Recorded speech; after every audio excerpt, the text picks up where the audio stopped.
My god, it's a big thing. And সবচেয়ে বড় ব্যাপার হচ্ছে তারও একটা বিষয় দেখি যে গিভ আপ করে না। অ্যাজ এ আর্টিস্ট সে নিজেকে ইমপ্রুভ করছে, যত কিছুই হোক না কেন। সবারই তো আপস অ্যান্ড ডাউন হয়, অনেক বড় বড় স্টারদের সাথে হয়, ওনার সাথেও হয়েছে। বাট সে এটা ডে বাই ডে এটা অন্য দিকে মুভ করছে, মানে কাজের দিকেই ফোকাসটা থাকছে আফটার অল এত কিছু পরে। সবচেয়ে ন্যাস্টি একটা বিষয় হচ্ছে অপু বিশ্বাস, শাকিব খান, বুবলি।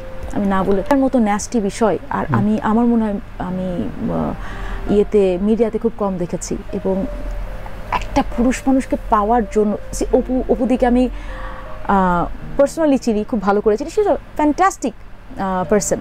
বাট কেন একটা পুরুষ মানুষের সাথে থাকার জন্য আমার কেন এত পাগল হতে হবে যে আমার সাথে রেসপেক্ট দেয় না, যে আমার সাথে থাকে না?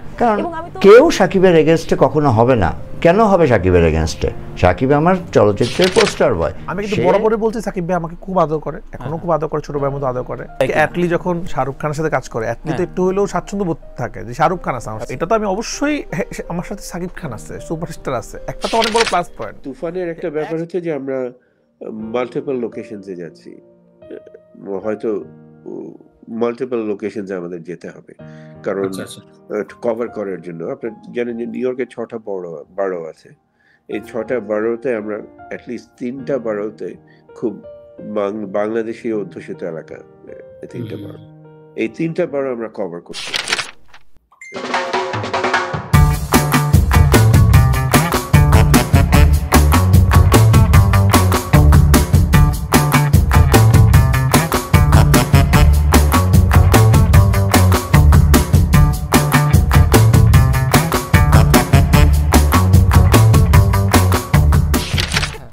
একজন আমাদের দেশের যে আমার থার্ড ছবিটাই সাকিবের সাথে, এখন ওনার সাথে তো আমি কম্পেয়ার করতে পারবো না, এত বছরের এক্সপিরিয়েন্স, এত বড় star. My god, it's a big thing.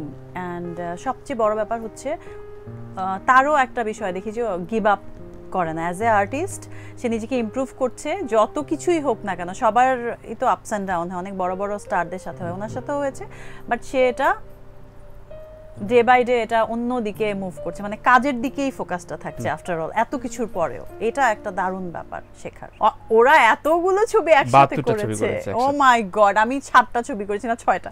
আমাকে যতবার তোমরা মনে করিয়ে দাও বা এখনো আমি মানে যত শুনি যে সাকিবের সাথে ববিকে খুব ভালো লাগে, আপনাদের ছবি কবে আসবে, সত্যি তোমার বিজনেস ভালো করেছে, আবার দেখতেও ওরা আরাম পেয়েছে, দেখতেও ভালো লেগেছে। এবং গানের কথা বলে, এত আগের এখনো মানুষ বলে, রাজত্বর কথা বলে, তুমি ছাড়া গানটার কথা বলে, খুব মানে তোমরাই বারবার মনে করিয়ে দাও। সো এইটা তার মানে আমি সাকসেসফুল অ্যাজ এ হিরোইন তার সাথে। এটা তো আমার এটা মনে হয়। ওইটা তো কিছু দেখো, যখন পার্সোনাল জায়গা থাকে তখন কিন্তু মানুষ বায়াস হয়ে অনেকগুলো কাজ করে বা ইয়ে করে। বাট আমি তো করেছি আমার যোগ্যতা দিয়ে, তো অবভিয়াসলি ইউ ক্যান ডিসাইড। আমি না আমার নিজের মানুষকে, নিজের আর্টিস্টকে, নিজের দেশের শিল্পকে ছোট করব বা ইগনোর করব বা অন্যদেরকে প্রায়োরিটি, আমি বলছি না যে ওদেরকে প্রায়োরিটি দিব না, বাট আগে তো নিজের মানুষকে প্রায়োরিটি দিতে হবে। জিজ্ঞেস করছে যে আপনারা কি প্রেজেন্টেবল না, আপনারা তো অনেক সুন্দর, ওদের থেকে তো আপনারা বেশি সুন্দর। যে জায়গাটায় আমি আস্তে করে কাউন্সিলিং করে শেষ করে ফেলতে পারবো, ওইটা নিয়ে সংবাদ সম্মেলন করা। এবং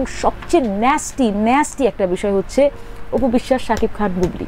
আমি না বলে তার মতো ন্যাস্টি বিষয় আর আমার মনে হয় আমি মিডিয়াতে খুব কম দেখেছি। এবং একটা পুরুষ মানুষকে পাওয়ার জন্য অপুদিকে আমি পার্সোনালি চিনি, খুব ভালো করে চিনি, সে ফ্যান্টাস্টিক পার্সন।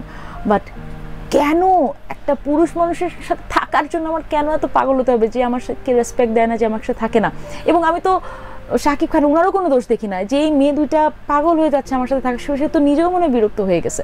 এবং সেটা নিয়ে আরেকজন আছে, সেটা আবার ক্যাশ আউট করছে। আমি ডাক্তার, সেই কারণে আমাকে সেটাও আজকে দেখলাম যে ইটস ন্যাস্টি। আমার মনে হয় যে পৃথিবীতে আরো অনেক কিছু আছে। নিজেকে আগে সম্মান করতে শিখুন। নিজেকে যদি সম্মান না করতে শেখেন, শাকিব খান কেন, শাকিব খানের যে ছেলে, আপনার যে ছেলে, সেও বড় হয়ে আপনাকে সম্মান করবে না।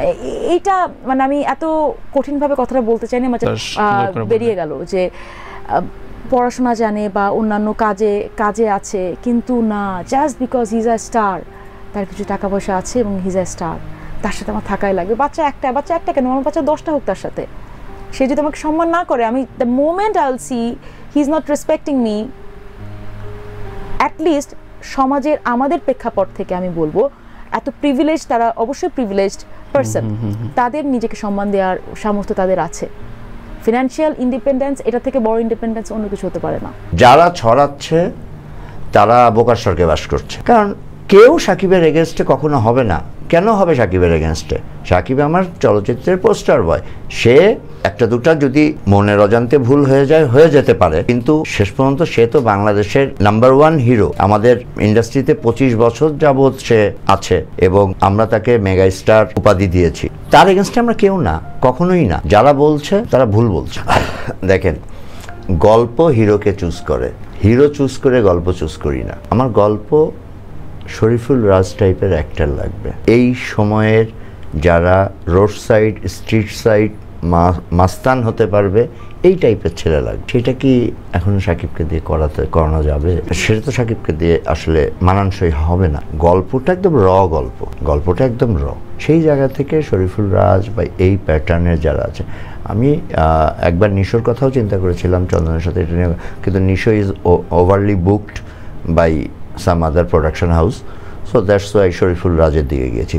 সাকিবকে নিয়ে তো আমার ডিফারেন্ট টাইপের গল্পতে কাজ করতে হবে, আরও লাক্সারি গল্পতে কাজ। ঈদে তো আমার সাকিবকে নিয়ে ছবি করতে হবে না? আমি যদি ইন্ডাস্ট্রিতে থাকি তো আমার তো ডেফিনেটলি সাকিবকে নিয়ে ছবি করতে হবে, কারণ সাকিব আমার ইন্ডাস্ট্রির মেগা স্টার, আমার ভালো বন্ধু। আমরা একসাথে কাজ করে স্বাচ্ছন্দ্য বোধ করি, আমরা কেন কাজ করব না? ইন্ডাস্ট্রির ভালোর জন্য আমাদের দুজনের একসাথে কাজ করা জরুরি। যেমন ধরেন আমাদের রাজকুমার বানানো প্রয়োজন, আমাদের যেমন একটি তুফান বানানো প্রয়োজন, ঠিক তেমনি সেই সাথে এরকম দেয়ালের দেশের মতো সিনেমাটা বানানো খুব প্রয়োজন। তাহলে হবে কি, ধরেন আমরা অনেক ধরনের দর্শক পাবো। একটা ইন্ডাস্ট্রি দাঁড়াতে গেলে শুধুমাত্র দুটো সিনেমা দিয়ে তো হবে না, আমাদের তো ভিন্ন ধরনের সিনেমাটা তৈরি করতে হবে।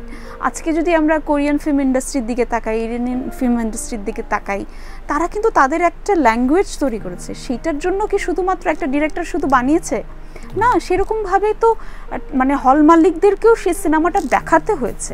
গল্পটা কিভাবে বলছেন সেটার উপরে অনেক কিছু বোঝা যায়, যে আপনি কতখানি যত্নশীল।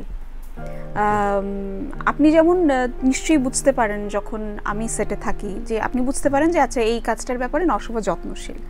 আমার টাইমলি আসা অথবা ক্যারেক্টার নিয়ে কথা বলা, আমি কিভাবে অ্যাপ্রোচ করছি, সো একজন ডিরেক্টরের প্রথম অ্যাপ্রোচেই বোঝা যায়। এবং ধরেন আপনি সিনেমাটা প্রথমেই যদি মনে করে ফেলেন আমি কিন্তু এটা কানে পাঠাবো, অনেকেই ফোন করে প্রথমেই বলেন এটা আমি অমুক জায়গায় পাঠাবো, আগে সিনেমাটা হোক না, তারপরে না হয় কোথায় যাবে কি হবে সেটা না হয়। আমি এটা আমার প্রেস কনফারেন্সে সুন্দর করে আমি এটার উত্তরটা দিয়েছিলাম, যে না আপনার চোখে পড়েছে কিনা। আমি কিন্তু বরাবরই বলছি সাকিব ভাই আমাকে খুব আদর করে, এখনো খুব আদর করে, ছোট ভাইয়ের মতো আদর করে। অ্যাটলি যখন শাহরুখ খানের সাথে কাজ করে, অ্যাটলি তো একটু হলেও স্বাচ্ছন্দ্য বোধ থাকে যে শাহরুখ খান আছে আমার সাথে। রাইট, এটা আমি শুনতে যাচ্ছি। এটা তো আমি অবশ্যই, আমার সাথে সাকিব খান আছে, সুপারস্টার আছে, একটা তো অনেক বড় প্লাস পয়েন্ট যে একসাথে অনেক মানুষ দেখবে আমার ছবি। কিন্তু এর থেকে বড় ব্যাপার যে তাদেরকে খুশি করাটা খুব ইম্পর্টেন্ট। তারা তো অনেক বেশি এক্সপেকটেশন নিয়ে বসে আছে, একটা পোস্টারে কিন্তু তারা খুব খুশি যে ধামাকা কিছু একটা হবে। চ্যালেঞ্জ অনুভব করি, কারণ এই ছবিটা আমার জন্য চ্যালেঞ্জ। আমি যেই জিনিস কল্পনা করেছি এটা বাংলাদেশে আগে হয় নাই, আমি নিজেও আগে কখনো এই এক্সপেরিমেন্টটা করি নাই। সাকিব ভাইও খুব একটা এই ধরনের এই গল্পে বা এই ধরনের অ্যাকশনই করে নেই। তো সব কিছু মিলে আমরা পুরো টিম, সাকিব ভাই থেকে শুরু করে শাকিল ভাই, রনি ভাই, SBF, সবাই আমরা খুব এক্সাইটেড। আমরা এতদিন হিন্দি ছবি দেখতাম, জওয়ান হোক, সেটা KGF হোক অথবা পুষ্পা হোক, তাদের মধ্যে এত বাজেট আমাদের কাছে নাই, কিন্তু আমাদের স্বপ্নটা তো অনেক বড়। তো আমরা একটা বড় স্বপ্ন দেখার চেষ্টা করতেছি তুফানের মাধ্যমে। তো আমরা কেন জানি অ্যাকশনের দিকে আমার মনে হয় একটু পিছানো আমরা এখন, অ্যাকশনের দিকে। এটা আমাদের অনেক কিছু নাই আমাদের দেশে অ্যাকশন এলিমেন্ট। এই যুগে এটা সম্ভব। এই যুগে যদি কেউ এটা করে লক্ষ লক্ষ পোস্ট হবে, সাকিব খানের লক্ষ লক্ষ ফ্যান। এখন আমার ফেসবুকে আমার অনেক ফ্যান ফলো, একজন মানুষ যদি কপি করে লক্ষ লক্ষ পোস্ট হবে। আমার মনে হয় তুফান দিয়েও আমরা এটা কভার করতে পারবো। বাট তুফানের একটা ব্যাপার হচ্ছে যে আমরা মাল্টিপল লোকেশনসে যাচ্ছি, হয়তো মাল্টিপল লোকেশনসে আমাদের যেতে হবে, কারণ কভার করার জন্য। আপনার জানেন যে নিউ ইয়র্কে 6টা বারো আছে।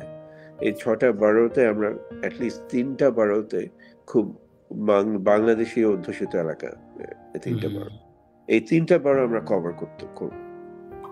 এটা আমাদের এখানে প্রচুর সাকিব ভাইয়ের ফ্যান্স আছে, এবং আমাদের নিউ ইয়র্কের পুরো মার্কেটিং ক্যাম্পেইনটা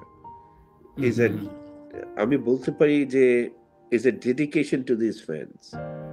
কারণ আমি তাদের সেলিব্রেট করতে চাই।